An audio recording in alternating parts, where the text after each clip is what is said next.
Salut. Alors j'ai été invité par Amazon, je suis en Allemagne à côté de Leipzig pour visiter l'usine d'assemblage. Alors ici il y a des pulvérisateurs, du travail du sol, et ici on va aller voir tout de suite un tracteur avec un épandeur à engrais pour nous présenter le nouveau système de dispositif de bordure.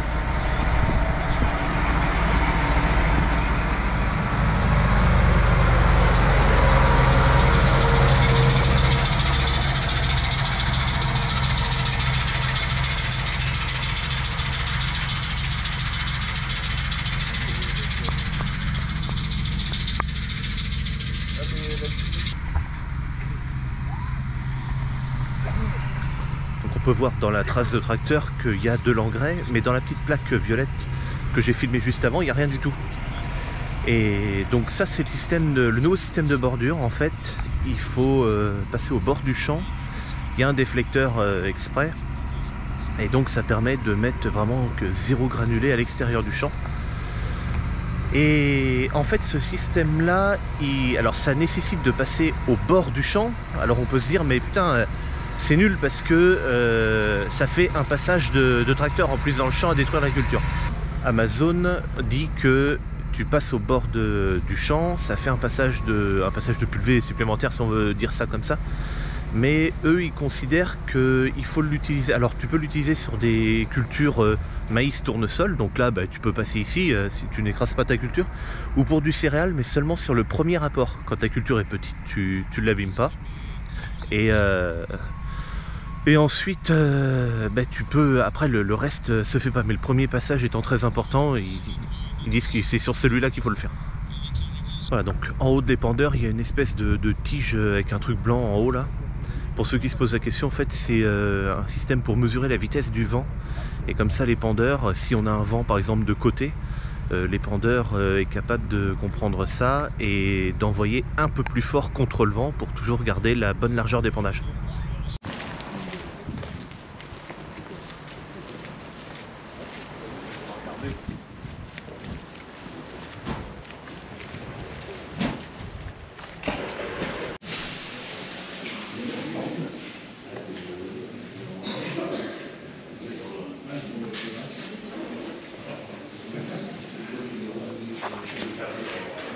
L'idée c'est qu'on est parti donc d'une base, il y a on a repris les spécificités de la Vogelen qui nous intéressaient, et puis on est venu construire cette charrue.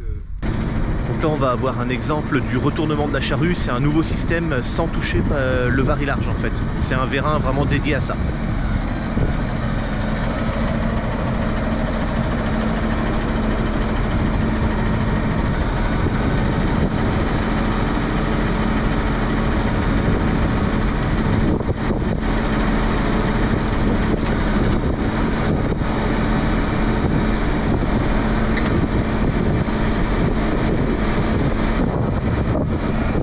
Voilà, donc là en fait pour retourner la charrue, donc c'est le vérin qui est derrière la protection orange là. La roue vient se mettre au milieu pour pas toucher le sol, et du coup le varillarge est pas touché. Ça permet de gagner du temps, ils disent, sur le retournement de la charrue. Ah oui, au fait j'ai une oreillette là, c'est parce que le gars qui nous explique, il parle français, mais le fait d'avoir une oreillette, il parle dans un micro et ça lui évite de gueuler parce qu'on est tout un groupe en fait.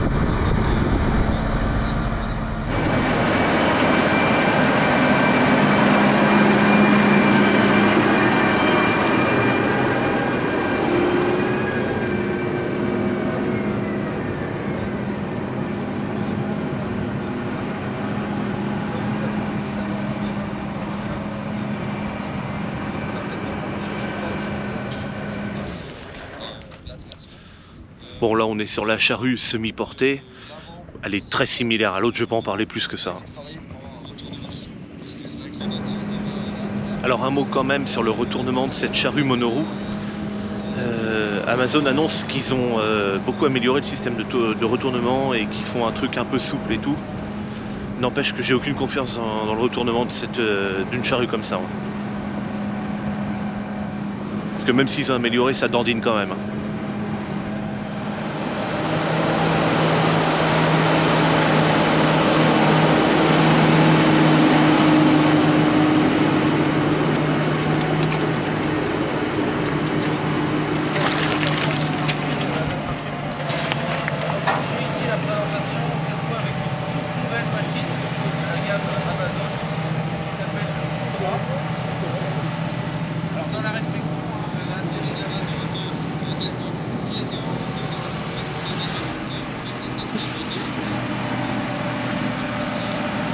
Alors cette machine s'appelle le Cobra. C'est des dents, tu sais, des dents souples là.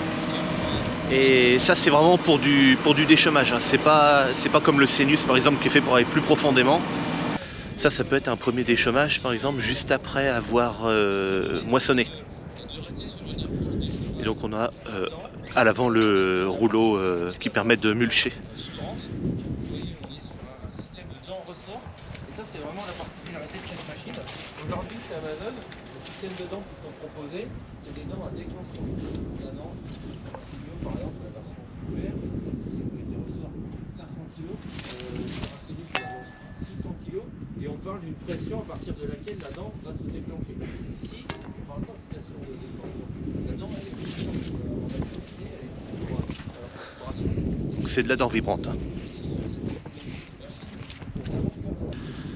Alors je fais pas de présentation très détaillée de ce que je vois, hein. Bien sûr, moi je suis pas vendeur de matériel, c'est pas mon rôle de faire ça. S'il y a un truc qui t'intéresse, tu vois avec ta concession ou sur le site internet d'Amazon, j'en sais rien.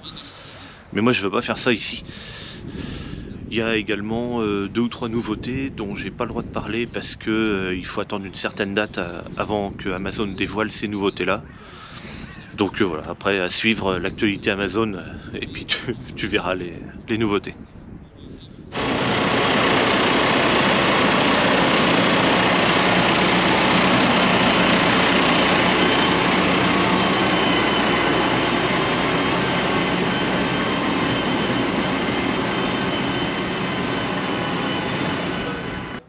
Donc ici la nouveauté c'est plutôt la herse rotative, elle s'appelle Rotamix celle-là, comparée à la Cultimix d'avant, celle-ci elle a 4 rotoromètres, enfin plusieurs nouveautés, faut pas se le cacher, hein, c'est pour de la préparation plutôt intensive là pour le coup.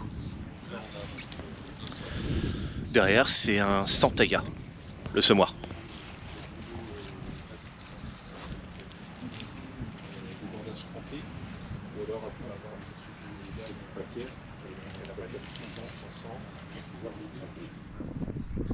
Ici on est sur un appareil de déchômage qu'on peut appeler ultra superficiel. C'est vraiment pour faire du 0 à 5 cm maximum quoi. Il existe plein d'équipements en fait différents pour cet outil là.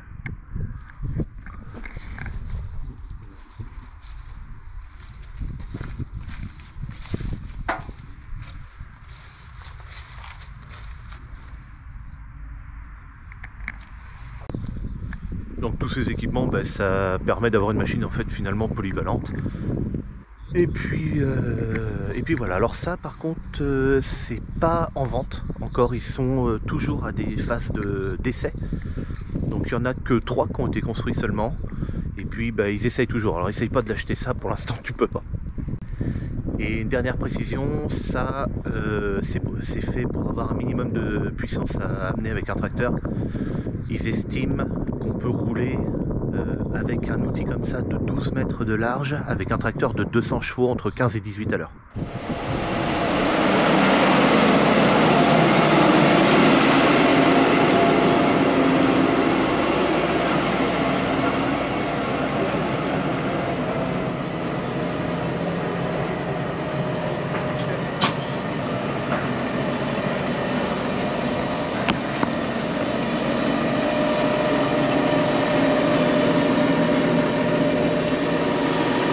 Donc ici, nouveau combiné, donc là on est sur une Cultimix avec le rouleau, je crois qu'il s'appelle Matrix celui-là aussi, avec les nouvelles, la nouvelle forme là.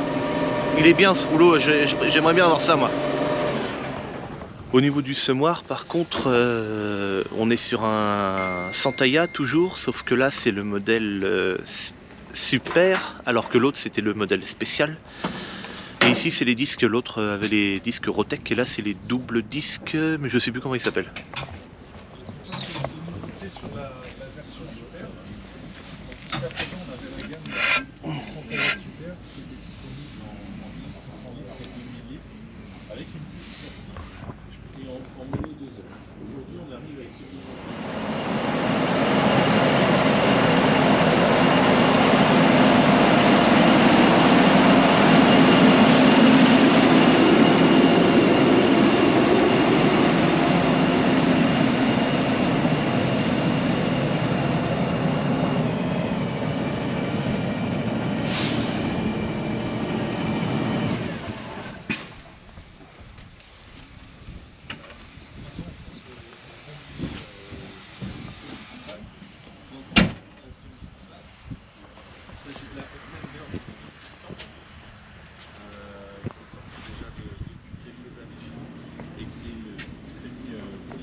Bon, ici pas de grosse nouveauté, une trémie frontale qui existe déjà depuis quelques années chez Amazon. Et puis à l'arrière, bon ben, un combiné air rotative, Cultimix toujours. À savoir que même que sur le semoir juste avant et celui-ci, au niveau de la tête de distribution, il y a des... peut-être par ici là. Il y a un contrôleur de semis en fait pour savoir si du grain passe dans les descentes. Voilà, et donc il y en a un par descente. Ça doit être très cher un semoir comme ça.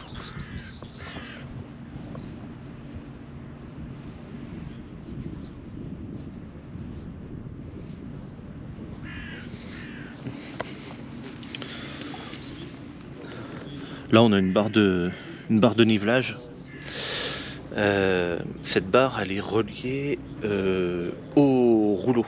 Elle fait que si tu changes la profondeur de travail de l'aire rotative, finalement la barre de nivelage elle bouge pas. Elle sera toujours à la même hauteur en fait, vu qu'elle est avec le rouleau.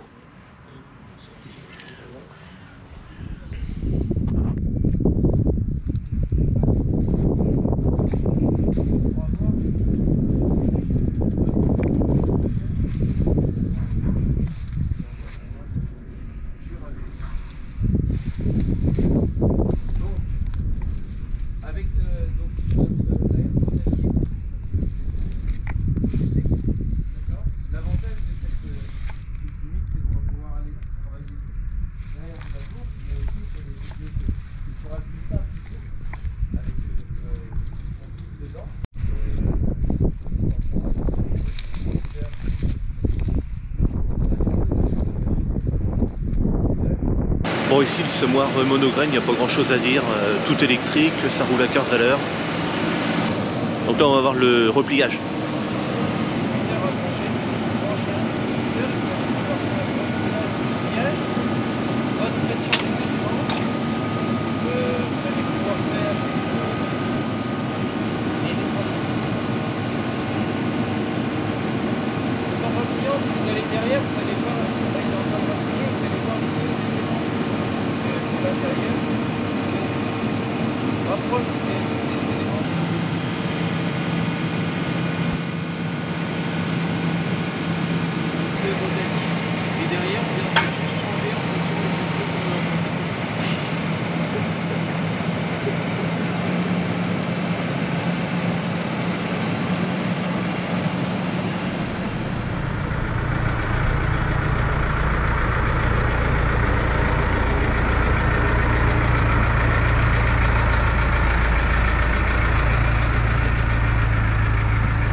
FTP, on en parle juste après. Donc au niveau de la gamme, donc tout à l'heure Florent vous expliquait qu'on a deux modèles, la Select et la Ventera, d'accord. La Select, on vous disait que c'était vraiment c'est du sur-mesure, d'accord, avec des parallélogrammes différents. Ici il y a des vérins qui permettent de relever la bineuse. Donc les vérins qui permettent de relever chaque élément les uns derrière les autres, par exemple. Quand tu arrives en bout de champ et puis que ça se termine en pointe, tu vois, ben les éléments peuvent se relever les uns derrière les autres pour pas rebiner dans la culture qui passe dans l'autre sens, quoi. Et donc la cuve avant, parce que tu as vu, il y a tu peux intégrer par exemple de l'engrais liquide. Ou éventuellement, je sais pas, peut-être un désherbant sur le rang, je sais pas. On a besoin d'une cuve de rinçage qui est ici en avant, ce qui fait un peu, on a l'impression que c'est un pare-choc. Aller à l'arrière, branché avec une interface. Si on a une autre machine isobus derrière pour brancher les deux machines sur le même faisceau de tracteur et avoir les deux machines qui vont pouvoir s'afficher sur l'écran qui est en cabine en fait, et piloter depuis l'écran en cabine.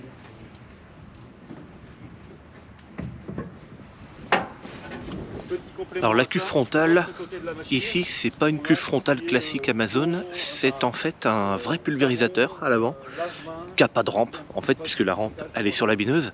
Il y a des vannes dessus pour faire pour remplir l'eau, comme un pulvé. L'incorporation des produits phyto, alors du désherbant, parce que généralement sur la bineuse ça va être ça, se fait par le trou d'homme en haut, donc il y a le truc pour rincer les bidons et tout. Et puis entre les bras de relevage à l'avant, la petite pompe avec le système de régulation classique Amazon avec double débitmètre et tout ça, quoi. Donc voilà, c'est pas la cuve classique frontale Amazon, là c'est vraiment un pulvé autonome. Alors ici on peut voir qu'il y a des caméras sur l'avant de la cuve frontale. C'est obligatoire en Allemagne. En fait, ils prennent en considération la distance entre le poste de pilotage et puis l'avant d'outils qui serait attelé. En France, c'est pas obligatoire, même si à mon avis c'est fortement conseillé parce que tu as des carrefours où tu vois pas grand chose. Mais voilà, elles y sont parce qu'en Allemagne c'est obligatoire d'avoir ça, ou si tu ne les as pas, il te faut absolument une personne qui descende à chaque carrefour pour te faire signe de passer. Donc bon. Bon, ici on va voir le système Direct Inject, je crois que ça s'appelle comme ça. Donc c'est ça, en fait, bon, grosso modo, ça sert à mettre un produit phyto à un certain moment dans le champ. Je m'explique. Donc pour l'exemple, je dis n'importe quoi, hein, c'est juste l'exemple. Tu es en train de traiter ton champ, c'est un désherbant que tu es en train de faire, et à 2-3 endroits tu as des mauvaises herbes que ton désherbant qu'il y a dans la cuve principale aura du mal à faire crever. Mais tu veux pas utiliser cet autre produit qui pourrait faire crever ces mauvaises herbes que tu as à 2, 3, 4 endroits dans le champ. C'est pas la peine d'utiliser ça dans toute la parcelle. Donc l'objectif c'est d'utiliser ce système là pour en fait tu désherbes ton champ avec ta partie normale, et ensuite quand vient l'endroit où tu veux désherber différemment avec ce deuxième herbicide si on veut, enfin bon, eh bien tu appuies sur un bouton et le système mélange ensuite. Alors évidemment les herbicides il faut qu'ils soient compatibles entre eux et tout, réglementairement parlant, mais bon, admettons que ce soit le cas. Cet herbicide là qui est dans le système, j'ai oublié le nom encore une fois, injecte quelque chose là, va te faire couler à la rampe finalement le mélange des deux herbicides, et dès que le rond est passé tu arrêtes. Et ensuite tu repasses sur ta cuve principale normale, quoi. Enfin que sur ce qu'il y avait dans la cuve principale. Voilà, grosso modo pour faire simple, ça sert à ça. Il y a un système spécial quand même dessus, puisqu'il y a beaucoup plus de tuyaux sur la rampe que la normale, parce qu'en fait ce système là, il faut quasiment 400 mètres entre le moment où tu vas appuyer sur le bouton et que ça commence à couler aux rampes. C'est beaucoup trop long, 400 mètres.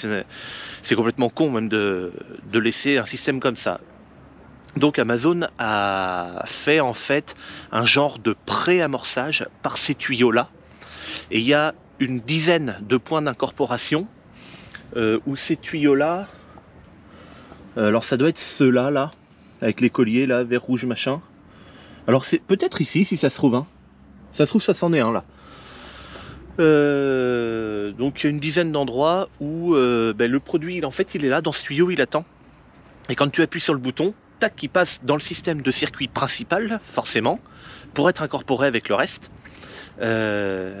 Et donc tu réduis la distance à une quarantaine de mètres, à peu près. Voilà, je ne sais pas si j'explique bien, les explications vont assez vite, alors je pense avoir compris, je pense avoir tout compris. Voilà, donc au passage, ils nous font voir les nouvelles gammes de pulvérisateurs. Alors les nouvelles gammes, c'est... je pense que si j'ouvre ici, je vais voir la même chose. Oui, bon voilà, c'est le même équipement standard. Bon là, c'est le pack confort plus avec l'écran tactile. Mais c'est surtout, en fait, les nouvelles contenances. Là, 8500 litres. Il y a le 7000, je sais qu'il existe. 9 ou 10 000, ça je sais pas s'ils existent. En fait, si tu veux, avant tu avais jusqu'aux 6000 litres et après ça passait à 12 000, donc le gros pulvé avec les deux essieux là, tu sais. Et donc voilà, Amazon a fait des contenances intermédiaires, 7000, 8000 et puis peut-être même 9000, je ne me rappelle pas. Parce que je pense qu'il y avait de la demande.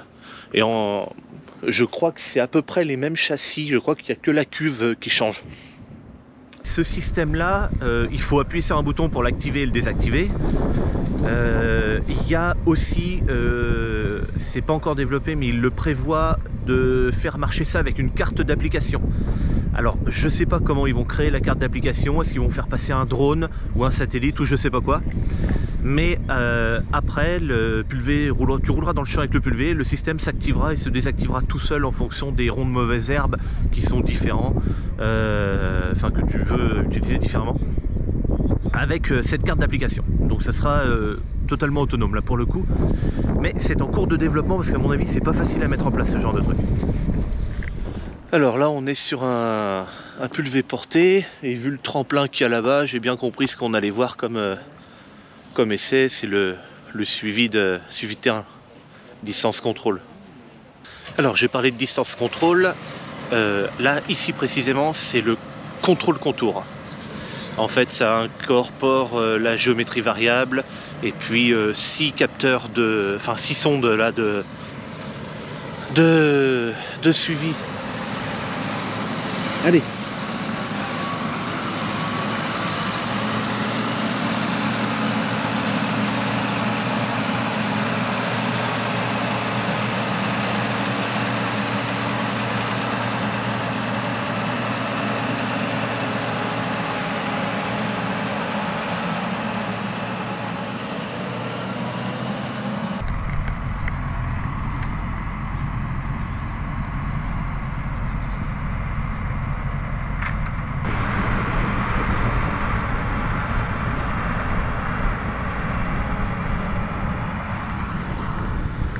Donc là ce qu'il a fait, c'est qu'il nous a fait voir que même avec un morceau de rampe replié, le système continue de fonctionner. Donc là il refait un passage avec une vitesse assez élevée pour faire voir encore la stabilité de rampe, même déséquilibrée du coup.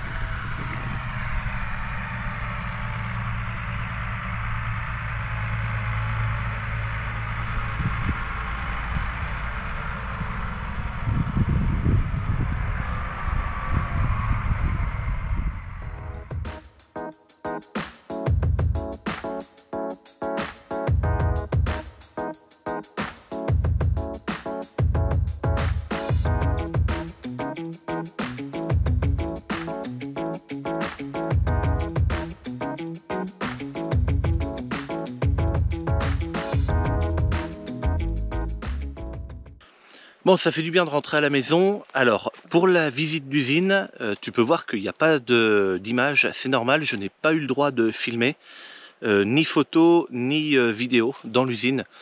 Bon, un peu dommage, surtout sur certains endroits de l'usine qui auraient pu être filmés, je veux dire, le tout début, là où il y a les découpeurs à plasma par exemple, ou les découpeurs laser là. Bon ben ça, le découpeur à plasma dans l'usine Amazon, c'est le même découpeur que dans l'usine concurrente, tout ça. Mais bon, bref, la consigne c'était non, donc voilà, c'est non. Cependant, j'ai quand même pris quelques notes parce que voilà, il y avait 2-3 trucs à dire qui sont intéressants. Alors je vais peut-être avoir l'air de lire un petit peu mon texte, mais bon, tant pis. Donc le site fait 20 hectares et il y a 10 hectares qui sont construits, donc l'usine des plateformes de stockage.